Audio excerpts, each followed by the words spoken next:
Երբ Համլետի հետ քննարկում ենք եւ քաղաքական ռեալիզմի կենտրոնի հետ քննարկում ենք մեր այս միջոցառումը, նախ հարցին պատասխանենք երևի ամենասկզբից, այո, իհարկե, Հայաստանը, Փաշինյանական Հայաստանը ավտորիտար երկիր է։ Ու նաեւ ինչու այս կամ այն գրողը կամ այս կամ այն վեբը համարվում է դասական, որովհետեւ այն պարզ ճշմարտությունները, որոնք դրվում են այդ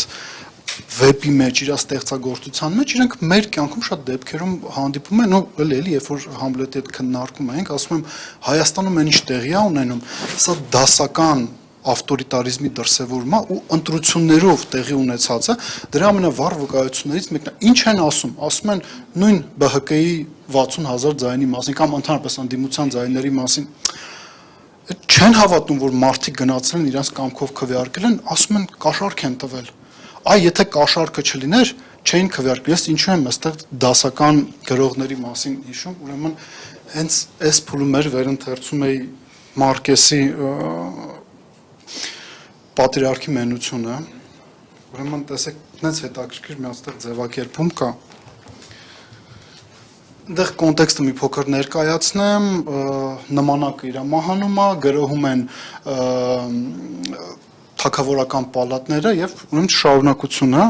Патриархи մասին է խոսում Նահապետը։ Ասում он хотел убедить себя, что штурм дворца отнюдь не всенародный порыв, а результат подлого сговора наемников, так что он самолично твердым голосом и твердой рукой взялся допрашивать арестантов, чтобы добиться столь желанной его сердцу правды. Հիմա նույնը մեր մոտ է տեղ ունենում։ Մարդիկ գնացել են քվեարկել, սա ինձ թվում է, սա քաղաքագիտության պատմության մեջ դասագրքերում մտնելու է։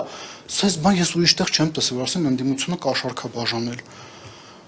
Իրենք ուզում են իրենց համոզեն, որ մարդիկ դեմ են քվեարկել իրենց ոչ թե այն պատճառով, որ իրենք ամեն ինչ տապալեր են, այլ որ ինչ-որ մեկ իրենց կաշառք է բաժանել։ Մեծամասնությունը շատ կարևոր է։ Հա, սա այ դա չափազանց կարևոր է։ Ես սրան հաջորդ մեր զրույցի հատվածում կանդրադառնամ, բայց մեծամասնությունը Նիկոլ Փաշինյանին մերժել է ու իրենք փորձում են համոզել, որ այս ամեն ինչը տեղի ունեցել այն պատճառով, որ մեկը կաշառքա բաժանել։ Ձեր իշխանության օրոք է դա տեղի ունեցել։ Իդեպ, մի կարևոր բան է, Սահմանադրական դատարանը, երբ որ հաստատում է այն որոշումը, որը ԿՀ-ն է ընդունել, ամեն ինչ դեռ մի կողմ թողնենք, փաստորեն այդ պնդումներն է, թե եղել է կաշառք, դա էլ է փաստորեն ջրվում։ Եթե մենք այս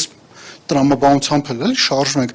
ինչևէ պատասխանելով հարցին ավտորիտար ենք մենք թե ավտորիտար չենք, այո ավտորիտար ենք ու նաև շարունակելով ձեր խոսքը, որ մենք ընտրություն չենք կեղծել, միջև համապետական ընտրությունները իրանք կեղծում էին, հետընտրական կեղծիքներ էին անում, այսինքն դու եթե հանդգնում էիր հաղթել իշխանությունների տեղական ինքնակառավարման մարմինների ընտրությունների ժամանակ քրեական գործեր էին քո դեմ հարուցում